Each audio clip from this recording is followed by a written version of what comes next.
Hi everyone, and welcome to another Sofa Talk. I know you were expecting Susanna, but today you have me, Luiz. I work at the comms team, and for today I have a very special guest. We have Liz Rosin, our Head of ESG. Welcome, Liz. Thank you, Luiz. So, Liz, I know we hear a lot about ESG in the daily life, and people talk about it a lot as if it's like, the holy grail of a lot of corporate responsibilities. But what is ESG at the end of the day? What does it stand for? What is it? So ESG stands for environment, social, and governance. And I think it's interesting to kind of go back in history to understand how this term came in and what was existing before. So basically, organizations have started to incorporate good practices, good business, being environmental friendly, socially friendly, before this term kind of arise. The use of the ESG term is, the first time it's used actually, it's in an article that's called Who Cares When, which came from a meeting between financial institution and the UN that was led by Kofi Annan, who is honestly the father of corporate sustainability actually. He did a lot, also the UN Global Compact, etc. And basically, in that article, they're starting to say, investors in their financial analysis needs to take into account sustainability principle, Right. so which is E, S, and G principles. Okay, I see that. So you mentioned about legislation and how do we put format to ESG? Because if not, they're just terms, correct? So, Yes. And I think there have been terms until today. So we're talking about how investor kind of took ownership Right. of ESG and how it became something not really optional, but that has to be part of good business, and that is building long-term value. Right. And I think that's a really important thing with ESG, and that's why it's so important, and we keep talking about it, because if you're not good enough, you might not have access to some capital. Right. You might be giving it to lower rates. You might be missing some business opportunities. So now it is part of what good business should do, and in the creation of long-term value.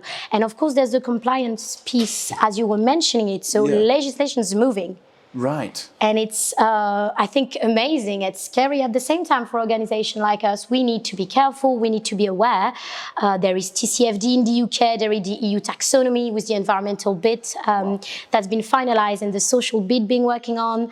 Biden climate bill. I'm sure some of you are aware of that. So there's lots of things happening, and there's lots of legislation and regulation arriving, and we have to take that into account in the way we incorporate, for example, ESG at Planet. Right. Okay, absolutely, yeah, because the ground is shifting under you. So you mentioned about, what it is and, how certain companies tackle it, but what does it entail? How do we measure this? Because if not, it's just words, right?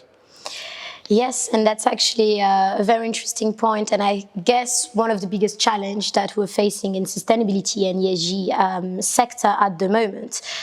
Of course, there are a bunch of external frameworks, and we're glad they exist. And there's also some rating agency that do some sort of work in looking at how companies integrate ESG practices and how well they perform. And that's why at Planet, we are working in reporting against those external frameworks. So we are signatory of the UN Global Compact, which was more of a set of principles before, right. But they're moving towards an actual questionnaires. Which is a challenge, but I think, going into the right way, absolutely, we need to be demanding with organizations. And we are also working on the GRI, so Global Reporting Initiative, which is a set of standard and disclosure that will help us shape our impact report next year. And we're also looking at our GHG emissions, so greenhouse gases emissions, as per the GHG protocol, which is a very long process. It's complicated. We have 3 scopes, a lot of category to capture, but we're starting it, and in order to be able to be transparent and to have some sort of reduction plan, maybe in the next year or 2. That's amazing, but that sounds really long term. So what does it, working in ESG day to day, what does that entail? A lot of different things, because ESG is everywhere, and I think it's great because at Planet it's really part of the values of the company. So I have luckily a lot of colleagues that are really willing to help and that are also already doing something.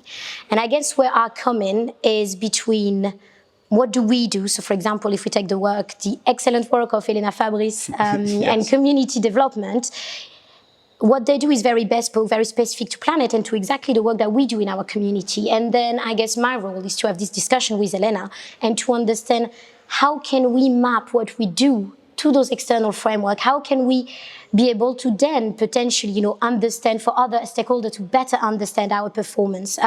So I'm working with, a lot of different teams. So for example, with procurement to instaurate like sustainable procurement practices, to construction on the environment side of things. There is a lot, honestly. I couldn't explain everything. I bet it sounds like you spend your days like chasing people, talking to them every day. But that's amazing. That's amazing. I mean, that's a whole part about holding people accountable, no? Exactly. That's amazing. Well, thank you so much for taking the time to talk to me and, participating in another Sofa Talk. Thank you, Luiz. Thank you, Luiz.